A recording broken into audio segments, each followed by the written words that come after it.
Assalamualaikum warahmatullahi wabarakatuh. Hai, jumpa lagi anak-anak. Bagaimana kabar kalian hari ini? Alhamdulillah. Sekarang kalian sudah siap untuk belajar? Pintar. Sekarang kita akan membahas tema 6 tentang panas dan perpindahannya, subtema 1 suhu dan kalor, pembelajaran 5. Bu Guru punya cerita. Hari masih sangat pagi. Siti terbangun karena mendengar suara azan subuh dari musola. Siti segera menunaikan kewajibannya untuk sholat. Siti mengira ia orang pertama yang terbangun pada pagi hari itu. Ternyata ia melihat ibu sudah berada di dapur. Setelah melakukan sholat subuh, Siti menghampiri ibunya yang sedang menyalakan kompor. Siti melihat ibu sedang memasak air pada dua panci yang berbeda. Panci pertama yang berukuran lebih besar berisi air setengah penuh. Air di panci pertama akan digunakan ibu untuk merebus sayur. Panci kedua berukuran lebih kecil, berisi air yang hampir penuh. Panci kedua akan digunakan ibu untuk membuat teh.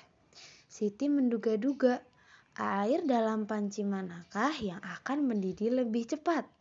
Diam-diam Siti melakukan pengamatan sambil membantu ibunya menyiapkan sarapan. Manakah yang lebih cepat mendidih, panci A atau panci B?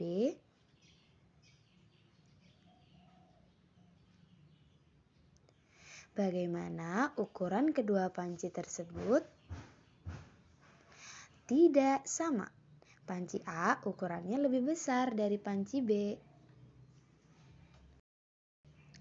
Manakah panci yang berisi air lebih banyak? A atau B?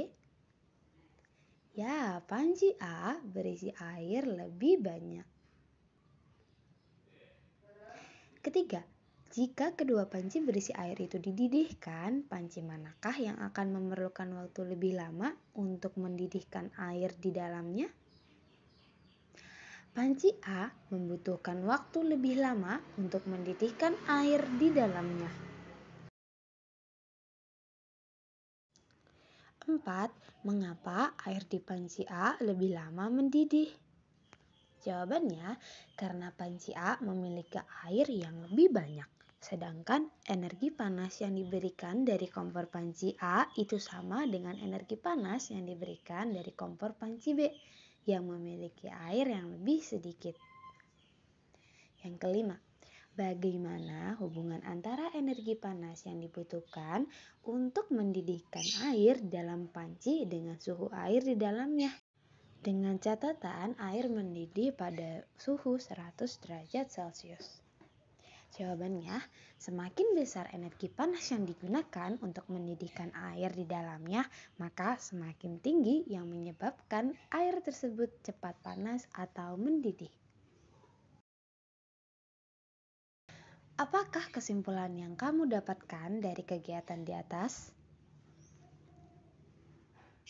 Ya, pada peristiwa mendidihnya air menunjukkan peningkatan suhu pada air mencapai 100 derajat Celcius.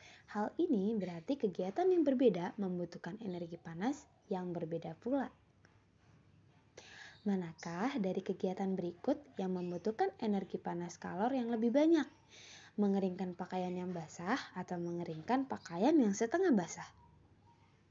Ayo, kira-kira yang mana? Ya, benar. Jawabannya mengeringkan pakaian yang basah. Yang kedua, mengeringkan sapu tangan basah dari kain yang tipis atau mengeringkan handuk mandi basah yang tebal. Kira-kira yang mana jawabannya? Ya, benar. Jawabannya mengeringkan handuk mandi basah yang tebal. Selanjutnya, mengeringkan rambut panjang habis keramas atau mengeringkan rambut pendek setelah keramas. Kira-kira mana yang membutuhkan energi panas kalor yang lebih banyak? Ya, jawabannya adalah mengeringkan rambut panjang habis keramas. Nah, di sini ada perubahan akibat perubahan suhu.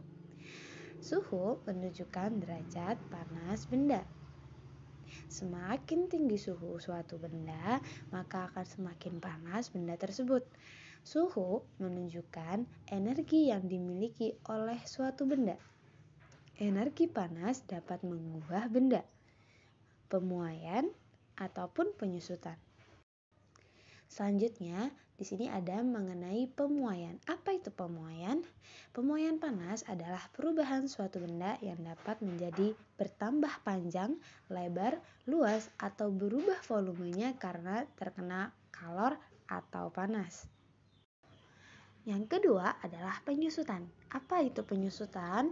Penyusutan adalah perubahan suatu benda yang menjadi berkurangnya panjang, lebar, dan luas karena terkena suhu dingin. Contoh pemuaian dan penyusutan benda karena perubahan suhu dalam kehidupan sehari-hari. Di sini ada beberapa contoh ya anak-anak. Yang pertama semisal pemasangan kaca jendela. Para tukang kayu itu selalu merancang ukuran bingkai jendela yang sedikit lebih lebar dari ukuran yang sebenarnya. Kenapa? Hal ini dilakukan dengan tujuan untuk memberikan ruang pemuaian bagi kaca saat terkena panas. Jika bingkai jendelanya tidak diberi ruang pemuaian, maka ketika terkena panas akan mengakibatkan kaca menjadi retak atau pecah belah. Contoh pemuaian yang kedua ada ban sepeda atau motor dan mobil. Jika ban sepeda motor, dan ban mobil diisi udara yang terlalu banyak, maka akan mengeras dan akan membahayakan pengemudinya. Ban yang diisi terlalu banyak udara itu dapat meletus dan dapat mengakibatkan kecelakaan. Hal ini disebabkan karena udara di dalam ban itu dapat memuai karena panas. Dan yang ketiga ada kawat atau kabel listrik dan juga telepon. Kawat atau kabel telepon dan listrik itu dipasang agak mengendor dan tidak tegang. Kenapa? Hal ini dilakukan dengan tujuan agar kawat atau kabel tidak putus pada malam hari karena mengalami penyusutan. Selain itu, agar kawat atau kabel tidak putus jika tertimpa pohon yang tumbang. Dan contoh yang keempat, pemuaian yang terjadi pada gelas kaca. Pernahkah kamu melihat sebuah gelas kaca yang tiba-tiba pecah atau retak ketika dituangi air panas? Hal ini itu terjadi karena adanya pemuaian yang tidak merata pada bagian gelas. Oleh karena itu, disarankan agar tidak menuangi gelas basah atau gelas dingin dengan air panas yang baru mendidih. Selanjutnya adalah pemuaian pada sambungan rel kereta api. Sambungan pada rel kereta api dibuat ada celah antara dua batang rel. Kenapa? Karena hal ini dilakukan untuk memberikan ruang muai sehingga saat terkena panas rel tersebut tidak melengkung. Rel yang melengkung akan membahayakan gerbong kereta yang melewatinya. Selanjutnya, alat musik gamelan dibuat dari campuran tembaga dan timah dengan ukuran tertentu.